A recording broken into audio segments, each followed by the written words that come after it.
संसद की सुरक्षा के मामले में विपक्षी दलों के सांसदों का संसद में हंगामा। दोनों सदनों की कार्रवाई सोमवार सुबह 11 बजे तक स्थगित। सरकार ने कहा, संवेदनशील मामलों में विपक्ष को समझनी चाहिए अपनी जिम्मेदारी। राष्ट्रपति द्रौपदी मुर्मू ने प्रदान किए राष्ट्रीय ऊर्जा संरक्षण पुरस्कार। हरियाणा को ऊर्जा संरक्षण में देश भर में दूसरा व चंडीगढ़ को श्रेणी 4 में पहला पुरस्कार मिला। हरियाणा विधानसभा का 3 दिवसीय शीतकालीन सत्र आज से शुरू। मुख्यमंत्री सहित मंत्रिमंडल ने रेवाड़ी एम्स, अवैध कॉलोनियों व नगर निकाय के मामलों में विपक्ष के सवालों के दिए जवाब। और गृह मंत्री अनिल विज ने चंडीगढ़ में प्रेस वार्ता कर विदेश भेजने के नाम पर धोखाधड़ी के मामलों को लेकर जानकारी साझा की। कहा, अब तक 4 करोड़ 75 लाख रुपए से अधिक की रिकवरी की गई। नमस्कार, मैं हूं शैली तनेजा। अब समाचार विस्तार से। संसद की सुरक्षा में बुधवार को हुई चूक के बाद विपक्षी दलों के सांसदों के हंगामे के कारण संसद के दोनों सदनों की कार्रवाई सोमवार की सुबह 11 बजे तक के लिए स्थगित कर दी गई है। लोकसभा में विपक्षी दलों के सांसद इस मामले पर गृह मंत्री अमित शाह के बयान की मांग कर रहे थे। आज सुबह 11 बजे लोकसभा की कार्रवाई जैसे ही शुरू हुई, वैसे ही विपक्षी सांसद हंगामा करने लगे। ऐसे में कार्रवाई शुरू होने के 1 मिनट के भीतर ही सदन की कार्रवाई स्थगित करने का ऐलान कर दिया गया। राज्यसभा में भी सांसदों के हंगामे के कारण सभापति ने तुरंत सदन की कार्रवाई स्थगित कर दी। विपक्ष द्वारा नियम 267 के तहत कार्य स्थगन प्रस्ताव के तहत संसद की सुरक्षा में चूक मामले पर चर्चा के लिए 23 नोटिस दिए गए, जिस पर सभापति ने अपना पक्ष रखते हुए कहा कि इस मामले पर जांच चल रही है और सदन में सभापति के द्वारा स्थिति को स्पष्ट कर दिया गया है।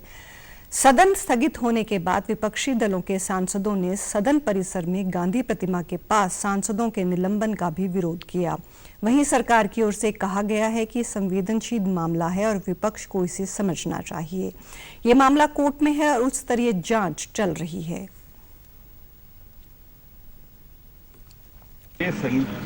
टोटल ये दोनों बिल्डिंग जो है ये स्पीकर के अधीन आता है, स्पीकर के कार्यक्षेत्र में आता है। ठीक है, स्पीकर साहब ने जो कुछ भी आदेश दिया सर्वदलीय बैठक बुला के, वो आदेश सरकार इन लेटर एंड स्पिरिट हम फॉलो कर रहे हैं। तो इसके बावजूद भी अभी कोर्ट में भी है मामला और जांच चल रहे है, उच्च स्तरीय जांच चल रहे है, high level inquiry is going on. इसके ये सब चलते हुए इस बीच में हम सदन चलाने न देंगे। इनका स्टेटमेंट क्या, ये सेंसिटिव मामला है, they should understand it, they should behave responsibly. Speaker महोदय ने कहा था कि सचिवालय जो हमारा लोकसभा का सचिवालय है, उसकी जिम्मेदारी है पार्लियामेंट के अंदर सिक्योरिटी की, और उन्होंने सभी पार्टी के नेताओं को बुलाकर बातचीत भी की। उनके और सुझाव लेने के लिए भी तैयार हैं, उसमें कुछ बदलाव करना तो उसके लिए भी वो तैयार हैं, लेकिन उसके लिए सदन ना चलने दें। अगर विपक्ष के पास सुझाव है तो ऑल पार्टी मीटिंग में आके सुझाव दें। अगर उनको कुछ और बदलाव करने हैं तो वो भी लिखित रूप में दें या वहां पे करें। सदन की कार्रवाई को रोकना ये अपने आप में दिखाता है कि विपक्ष के पास अब कोई मुद्दा नहीं बचा है। संसद की सुरक्षा में सेंध मामले में फरार आरोपी ललित मोहन झा को दिल्ली पुलिस ने गिरफ्तार कर लिया है। मुख्य साजिशकर्ता माने जा रहे ललित मोहन झा से दिल्ली पुलिस पूछताछ कर रही है।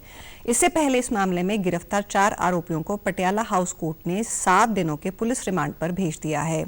दिल्ली पुलिस की स्पेशल सेल ने 15 दिनों का रिमांड मांगा था। बता दें कि लोकसभा में कूदने वाले दोनों लोगों का नाम सागर शर्मा और मनोरंजन डी है। वहीं संसद भवन के बाहर से गिरफ्तार किए गए 2 लोगों की पहचान नीलम और अमोल शिंदे के रूप में की गई है।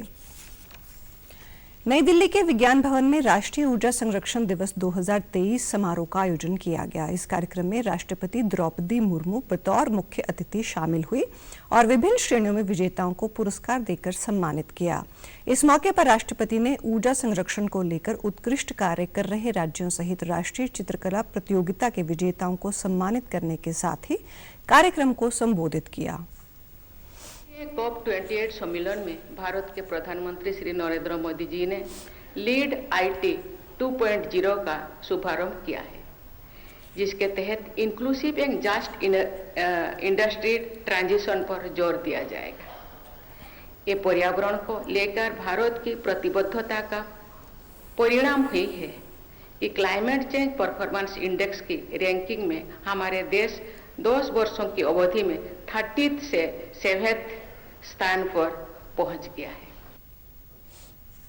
इस अवसर पर केंद्रीय ऊर्जा मंत्री आर.के. सिंह ने कहा कि भारत ऊर्जा संरक्षण और पर्यावरण को लेकर बहुत गंभीरता और जिम्मेदारी से काम कर रहा है, जिसके चलते COP21 में उत्सर्जन क्षमता को 33% से कम करने के लक्ष्य को हमने 11 साल पहले ही हासिल कर लिया है। अपनी एमिशंस इंटेंसिटी को 33% से कम करेंगे। हमने इस लक्ष्य को 2019 में अचीव कर लिया, 11 साल पहले। We achieved this target in 2019, 11 years ahead of our target date. And a major credit for that should go to the organization which has organized this, the Bureau of Energy Efficiency. स्कूली बच्चों द्वारा ऊर्जा संरक्षण पर राष्ट्रीय चित्रकला प्रतियोगिता के 6 विजेताओं को राष्ट्रपति ने पुरस्कार प्रदान किए। इसके अलावा विभिन्न श्रेणियों में 20 राष्ट्रीय ऊर्जा संरक्षण पुरस्कार भी प्रदान किए गए। इन पुरस्कारों का उद्देश्य ऊर्जा दक्षता और इनके संरक्षण के बारे में जागरूकता पैदा करना है। हरियाणा को ऊर्जा संरक्षण में देश भर में दूसरा स्थान मिला है। कल विज्ञान भवन में बिजली मंत्री रणजीत सिंह ने राष्ट्रपति द्रौपदी मुर्मू से यह पुरस्कार प्राप्त किया। वहीं चंडीगढ़ प्रशासन ने लगातार दूसरे वर्ष ऊर्जा दक्षता सूचांक में समूह 4 में प्रतिष्ठित प्रथम पुरस्कार हासिल किया। वित्त सचिव IAS डॉक्टर विजय नामदेव राव जादे ने राष्ट्रपति से पुरस्कार ग्रहण किया। इस दौरान इंजीनियरिंग विभाग के मुख्य अभियंता CB ओझा को भी सम्मानित किया गया।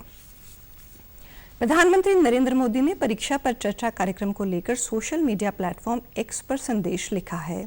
उन्होंने कहा कि परीक्षा पर चर्चा का उद्देश्य तनाव को सफलता में बदलना है, जिससे छात्र मुस्कुराते हुए परीक्षा दे सकें।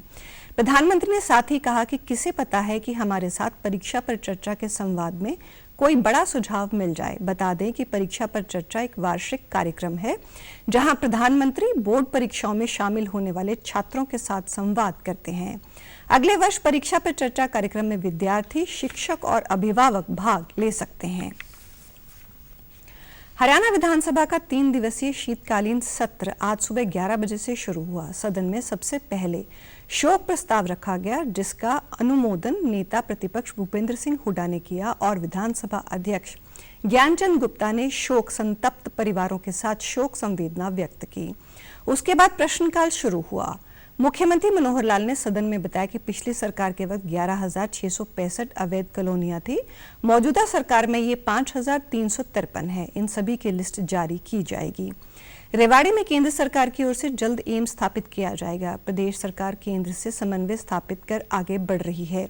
जल्द ही टेंडर प्रक्रिया शुरू की जाएगी। इस दौरान स्वास्थ्य मंत्री अनिल विज ने एक सवाल का जवाब देते हुए कहा कि केंद्रीय वित्त मंत्री ने 2019 में हरियाणा में 22वें एम्स की स्थापना की थी, घोषणा की थी, जिसका जल्द ही शिलान्यास किया जाएगा। सरकार ने इसके लिए 203 एकड़ 3 कनाल जमीन खरीद ली है। इस दौरान उप मुख्यमंत्री दुष्यंत चौटाला ने बताया कि सरकार ने रेलवे लाइन पर RUB को कवर करने की पॉलिसी बनाई है। इन पर शेड बनेंगे। नगर निगम के मामले पर मुख्यमंत्री ने कहा कि विभाग से फाइल फाइनेंस के पास जाएगी, फिर मेरे पास आएगी। हरियाणा सरकार ऑडिट का काम करेगी, अनुदान दिया जाएगा और हम रिव्यू भी करेंगे। इस दौरान नेता प्रतिपक्ष भूपेंद्र सिंह हुड्डा और निकाय मंत्री कमल गुप्ता में नोकझोंक भी हुई। हरियाणा विधानसभा के शीतकालीन सत्र के पहले दिन 3 विधेयक पेश किए गए। इनमें हरियाणा बकाया देय व्यवस्थापन संशोधन विधेयक 2023, हरियाणा पिछड़े वर्ग सेवाएं तथा शैक्षणिक संस्थाओं में दाखिले में आरक्षण संशोधन विधेयक 2023 तथा बिजली निजी विश्वविद्यालय संशोधन विधेयक 2023 शामिल हैं। इससे पहले मुख्यमंत्री पूरे मंत्रिमंडल और विधायकों के साथ विधानसभा पहुंचे। यहां उन्होंने सेशन शुरू होने से पहले सत्ता पक्ष के विधायकों के साथ बैठक कर विपक्ष की रणनीति पर काउंटर करने के लिए विचार विमर्श किया। गृह मंत्री अनिल विज ने कल चंडीगढ़ में एक प्रेस वार्ता को संबोधित किया। इस दौरान उन्होंने विदेश भेजने के नाम पर लोगों के साथ होने वाली धोखाधड़ी के मामले पर एसआईटी द्वारा कार्रवाई की जानकारी साझा की। गृह मंत्री ने बताया कि राज्य में विदेश भेजने के लिए होने वाली धोखाधड़ी में नई एसआईटी द्वारा अब तक कुल 1008 अभियोग दर्ज किए गए हैं, जिनके तहत 662 अभियुक्तों को गिरफ्तार किया गया है। उन्होंने बताया कि नई व पुरानी एसआईटी द्वारा अब तक 4 करोड़ 75 लाख रुपए से अधिक की रिकवरी की गई है।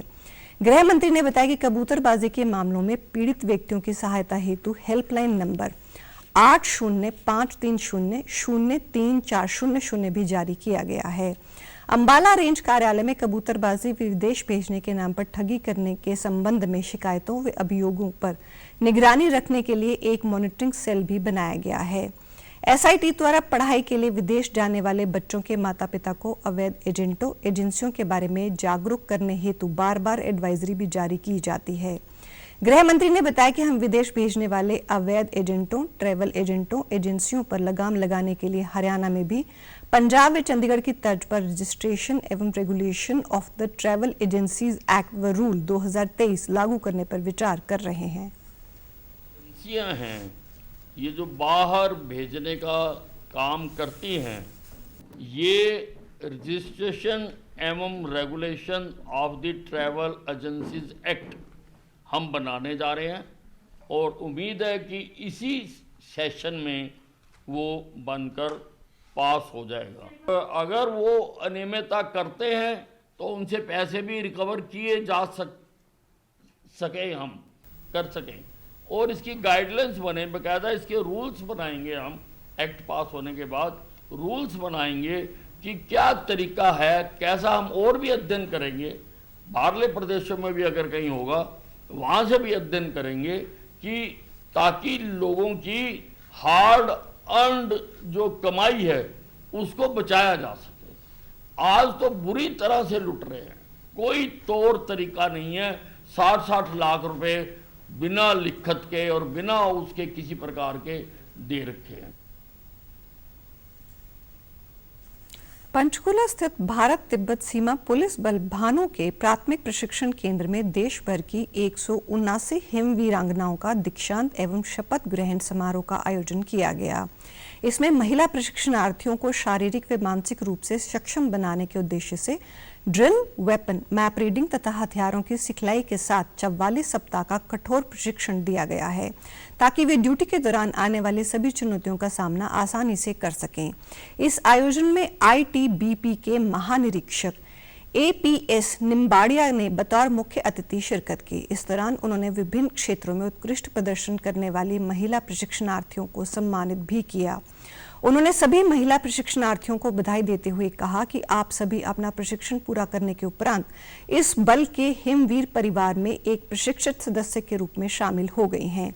आप सभी भाग्यशाली हैं कि आपको देश सेवा का अवसर आईटीबीपी जैसे अनुशासित बल में प्राप्त हुआ है। मैं आशा करता हूं कि आपने जो इस केंद्र में ज्ञान अर्जित किया है उसे कायम रखते हुए अपने जीवन में और अधिक सीखने का प्रयास करेंगी। जो एक प्रक्रिया 44 हफ्ते में फूल से पत्थर बनने की वीरांगनाओं में की गई। जब ये अपने घरों से आई थी, हर माँ बाप की लाडली थी, किसी की बेटी, किसी की बहन, किसी की पत्नी, किसी की मां। लेकिन जैसे ही इन्होंने बेसिक प्रशिक्षण केंद्र भानु में अपना कदम रखा गेट के अंदर, उसी दिन से वो प्रक्रिया शुरू हो गई थी कि अब ये फूल से फौलाद बन रही है। 179 वीरांगनाएं भारत तिब्बत सीमा पुलिस में सिपाही का प्रशिक्षण पूरा करके ज्वाइन करेंगी। ये पूर्ण रूप से मानसिक और शारीरिक रूप से सक्षम है किसी भी दायित्व को निर्वाह करने के लिए। इन 44 हफ्तों में इन्होंने night duty, night patrolling, outdoor exercise, weapon firing, physical aggression और लड़ाई संबंधी जो भी तकनीकी ज्ञान है वो सब ज्ञान इनको दिया गया। मुख्य सचिव संजीव कौशल ने कल चंडीगढ़ में रिजर्व बैंक ऑफ इंडिया द्वारा आयोजित राज्य स्तरीय कोऑर्डिनेशन कमेटी की बैठक की अध्यक्षता की। इस दौरान उन्होंने कहा कि साइबर जालसाज विभिन्न तरीके से लोगों को ठगने का कार्य करते हैं। साइबर अपराध करने वालों के खिलाफ 1 जनवरी 2023 से 30 नवंबर तक 1,05,800 से ज्यादा शिकायतें मिली हैं। इनमें से 51,371 का निपटारा किया जा चुका है, जबकि 54,472 शिकायतों का निवारण कार्य प्रगति पर है। साइबर अपराध को रोकने के लिए कठोर कदम उठाए जाएं। बैंकर्स भी साइबर अपराध के खिलाफ त्वरित कार्रवाई करें। मुख्य सचिव ने बताया कि भारतीय और विनिमय बोर्ड द्वारा अपराध में शामिल लोगों की संपत्ति अटैच करने की कार्रवाई की जा रही है। विनिमय बोर्ड का मुख्य उद्देश्य शेयर बाजार में निवेशकों को सुरक्षा प्रदान करना है। इसके साथ ही ट्रेडर्स और निवेशकों को किसी भी प्रकार के धोखाधड़ी और स्कैम के खिलाफ मदद प्रदान करना है। हिसार व अंबाला में जल्द इसके कार्यालय खोले जाएंगे। उन्होंने कहा कि हरियाणा में प्रधानमंत्री आवास योजना के तहत बैंकों के माध्यम से मिलने वाली सब्सिडी के क्लेम लंबित हैं, इन्हें जल्द से जल्द जारी करवाया जाएगा। विकसित भारत संकल्प यात्रा से हरियाणा के लोग न सिर्फ केंद्र और राज्य सरकार की जन कल्याणकारी योजनाओं की जानकारी ले रहे हैं, बल्कि मौके पर ही उनकी समस्याओं का समाधान हो रहा है। यात्रा के दौरान जनसंवाद कार्यक्रम भी करवाया जा रहा है, जिसमें विधायक, मंत्री और अधिकारी मौके पर लोगों से रूबरू होकर उनकी समस्याओं का निपटारा कर रहे हैं। विकसित भारत संकल्प यात्रा को लेकर हरियाणा वासी काफी खुश हैं। अभी तक यात्रा से 8,39,536 लोग जुड़ चुके हैं। इस दौरान स्वास्थ्य जांच कैंप में 1,91,249 लोग स्वास्थ्य की जांच करवा चुके हैं। वहीं 58,17,014 लोगों को आयुष्मान भारत योजना के कार्ड मुहैया करवाए गए हैं। इसी कड़ी में आज गुरुग्राम के हाजीपुर और करनाल के अलावला व डबरी गांव में यात्रा में के पहुंचने पर लोगों ने मौके पर ही सरकार की अनेक योजनाओं की जानकारी ली और उनका लाभ उठाया। यमुनानगर में भी विकसित भारत संकल्प यात्रा जारी है। लापरा गांव में पहुंची मोबाइल वैन के माध्यम से आमजन को केंद्र व राज्य सरकार की जन कल्याणकारी योजनाओं की जानकारी दी गई और उनका लाभ भी प्रदान किया गया। यमुनानगर के विधायक घनश्याम दास अरोड़ा ने बताया कि पीएम नरेंद्र मोदी के नेतृत्व में देश को विकसित राष्ट्र बनाने के लिए इस यात्रा की शुरुआत की गई है। सरकार ने समाज के ऐसे वंचितों को प्राथमिकता दी है जो दशकों से मूलभूत सुविधाओं से वंचित थे और उनकी सुध लेने वाला कोई नहीं था। लोगों की जो समस्याएं हैं उनका मौके पर समाधान करना।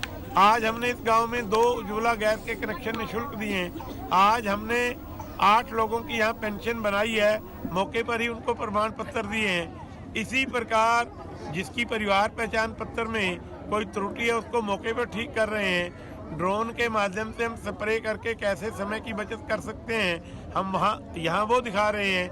प्ले वे स्कूल आंगनबाड़ियों को हमने विकसित किया, उसकी जानकारी दे रहे हैं। खेल खेल में प्राथमिक पाठशाला में बच्चों को किस प्रकार पढ़ाया जाता है उसकी जानकारी दे रहे हैं। मत्स्य पालन के क्या लाभ हैं उसके बारे में जानकारी दे रहे हैं। आयुष विभाग और मेडिकल सर्विसेज डिपार्टमेंट ये लोगों का मौके पर शुगर टेस्ट कर रहा है, बीपी टेस्ट कर रहा है। योजनाओं के लाभार्थी इस यात्रा से काफी प्रसन्न हैं। उन्होंने प्रधानमंत्री व मुख्यमंत्री का धन्यवाद करते हुए कहा कि उन्हें घर के नजदीक ही अनेक सरकारी योजनाओं की सुविधा मिल रही है।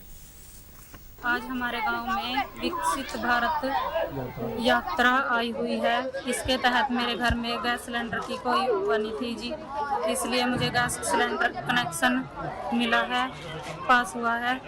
मैं सरकार का धन्यवाद करती हूँ। तो जी मेरी पेंशन बन गई जी, खट्टर का जी, मोदी का मैं धन्यवाद मुझे से मुझे मेरी रजिस्ट्री नहीं बनी हुई थी जी, तो रजिस्ट्री बन गई जी, तो ये मेरे को मिल गई। तो मैं मोदी सरकार का धन्यवाद करता हूँ जी। और यहाँ पे मेरी पेंशन लगी है, अब तक कभी भी मेरी पेंशन नहीं लगी थी। प्रधानमंत्री नरेंद्र मोदी ने सरदार वल्लभ भाई पटेल की पुण्यतिथि पर उन्हें नमन किया है। प्रधानमंत्री ने सोशल मीडिया प्लेटफॉर्म एक्स पर कहा कि महान सरदार वल्लभ भाई पटेल को उनकी पुण्यतिथि पर श्रद्धांजलि अर्पित करता हूं। उनके दूरदर्शी नेतृत्व और देश की एकता के प्रति अटूट प्रतिबद्धता ने आधुनिक भारत की नींव रखी। उनका अनुकरणीय कार्य भी हमें एक मजबूत और एकजुट देश के निर्माण की दिशा में मार्गदर्शन करता है। हम उनके जीवन से प्रेरणा लेते हैं और समृद्ध भारत के उनके सपने को साकार करने की दिशा में काम करते रहेंगे। वहीं मुख्यमंत्री मनोहर लाल ने एक्स पर कहा कि भारत के प्रथम गृह मंत्री भारत रत्न सरदार वल्लभ भाई पटेल जी की पुण्यतिथि पर भावभीनी श्रद्धांजलि। एक भारत श्रेष्ठ भारत के स्वप्न को साकार करने वाले लौह पुरुष ने अलग अलग रियासतों का एकीकरण करते हुए देश को एक सूत्र में पिरोने का कार्य किया है। अखंड राष्ट्र के निर्माण में उनका अहम योगदान हम सभी देशवासी सदैव याद रखेंगे। केंद्रीय नागर विमानन मंत्री ज्योतिरादित्य सिंधिया ने आज नई दिल्ली में एक प्रेस वार्ता में बताया कि 2024 में देश को 25 नए हवाई अड्डे मिलने जा रहे हैं। सिंधिया ने बताया कि हवाई अड्डों के निर्माण का काम अलग अलग चरणों में किया जाएगा। इसके अलावा यात्रियों की सुविधा को और बेहतर बनाने के लिए भी निरंतर काम किया जा रहा है।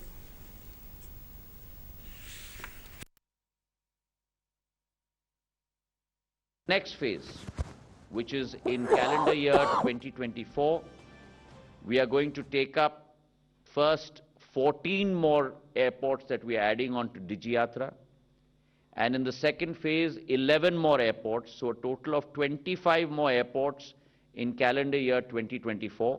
So from our current 13, that number will go up to 38 by the end of 2024, and against 85% of passengers who will be covered under DigiYatra in the 13 airports, now close to 96% of our passengers will be covered when we cover 38 airports. प्रधानमंत्री नरेंद्र मोदी को अब तक 14 देशों ने अपने सर्वोच्च राष्ट्रीय पुरस्कारों से सम्मानित किया है। कल विदेश राज्य मंत्री वी मुरलीधरन ने राज्यसभा में ये जानकारी दी। इस दौरान उन्होंने एक सवाल के जवाब में बताया कि पीएम मोदी को 2018 में संयुक्त राष्ट्र का सर्वोच्च पर्यावरण पुरस्कार भी मिला है। द्विपक्षीय, क्षेत्रीय और वैश्विक स्तर पर उनके नेतृत्व के लिए प्रधानमंत्री को 2014 के बाद से 14 देशों के सर्वोच्च राष्ट्रीय पुरस्कारों से सम्मानित किया गया है। उन्होंने कहा कि भारत के प्रधानमंत्री को सर्वोच्च पुरस्कार प्रदान करना द्विपक्षीय, क्षेत्रीय और वैश्विक स्तर पर उनके राजनीतिक कौशल और नेतृत्व की स्पष्ट मान्यता है। ये पीएम के नेतृत्व में भारत की मान्यता को भी दर्शाता है। ये दिखाता है कि चाहे वैश्विक मंच पर ग्लोबल साउथ को आवाज देना हो या फिर मानवता के सामने आने वाले मुद्दों को बातचीत और कूटनीति के जरिए संबोधन करना हो, हर जगह भारत मजबूती के साथ उभरा है और इन सब का हल निकला है। केंद्रीय स्वास्थ्य मंत्री डॉक्टर मनसुख मांडविया ने नई दिल्ली में बने 3 CGHS सेंटर राष्ट्र को समर्पित किए हैं। ये सेंटर अलकनंदा, रोहिणी सेक्टर 16 और वसंत विहार में स्थित है। देश के 341 CGHS सेंटर्स में कुल 44 लाख लाभार्थियों का इलाज होता है। इस मौके पर केंद्रीय स्वास्थ्य मंत्री ने कहा कि जहां 2010 में 40 शहरों में CGHS सेंटर थे, वहीं अब 80 शहरों में ये सेंटर्स हैं। आने वाले दिनों में इसे बढ़ाकर 100 शहरों में किया जाएगा।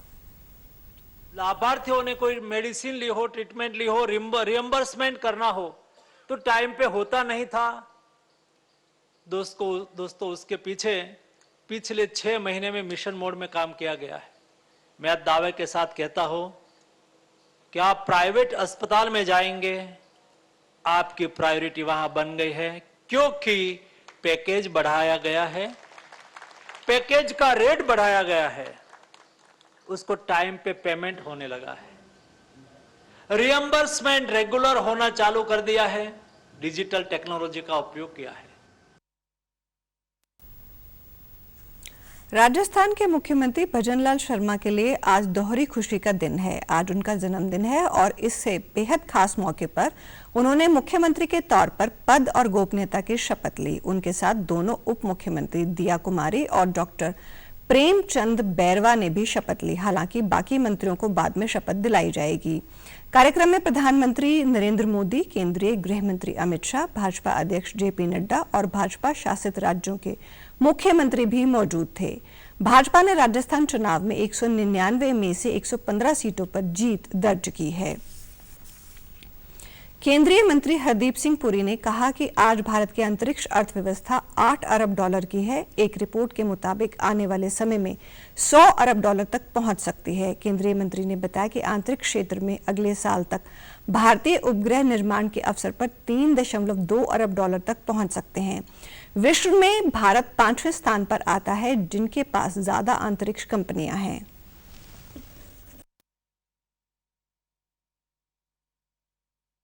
आज जो इंडियन सैटेलाइट मैन्युफैक्चरिंग अपॉर्चुनिटी है वो अगले 1 साल में it will reach $3.2 billion. Bharat today is the 5th amongst the spacefaring countries to have end-to-end capabilities in space research and development. We have over 400 private space companies, and today we rank 5th globally in the number of space companies. सरकारी खरीद की प्रक्रिया को सुलभ और पारदर्शी बना रहे जेम पोर्टल ने वित्त वर्ष 2023-24 के केवल 6.5 महीनों में ही CPSE द्वारा खरीद 1 लाख करोड़ से ज्यादा हो गई है. पिछले साल की तुलना में ये 166% से भी ज्यादा बढ़ोतरी है. आइए देखते हैं एक रिपोर्ट. सरकारी खरीद पोर्टल GEM अथवा जेम पोर्टल सरकार के लिए काफी फायदेमंद साबित हो रहा है. जेम पोर्टल से सरकारी खजाने को हर साल हजारों करोड़ रुपए की बचत हो रही है. यही नहीं, इस पोर्टल पर लगातार सरकारी खरीद के आंकड़े नए नए कीर्तिमान बना रहे हैं. वित्त वर्ष 2023-24 के केवल 6.5 महीनों में ही CPSE द्वारा खरीद 1 लाख करोड़ रुपए से अधिक हो गई है. पिछले वर्ष की तुलना में वित्त वर्ष 2023-24 में जेम के माध्यम से CPSE द्वारा खरीद में 166% की वृद्धि हुई है. जेम पर CPSE द्वारा की गई खरीद कुल जेम GMV का लगभग 63% है. जेम ने वित्त वर्ष 2022-23 में 2 लाख करोड़ रुपए से अधिक की वार्षिक GMV हासिल की थी. अकेले वित्त वर्ष 2023-24 में जेम के माध्यम से CPSE की एकमात्र खरीद 2 लाख करोड़ रुपए होने का अनुमान है, जो पिछले वित्तीय वर्ष के प्रदर्शन से दोगुनी हो जाएगी. CPSE के आंकड़े तो बहुत ही इंटरेस्टिंग है, बहुत ही एनकरेजिंग है. इस वित्तीय वर्ष में पहले 6.5 महीने में ही CPSE ने 1 लाख करोड़ का आंकड़ा पार कर लिया. समाचारों में आज इतना ही. नमस्कार.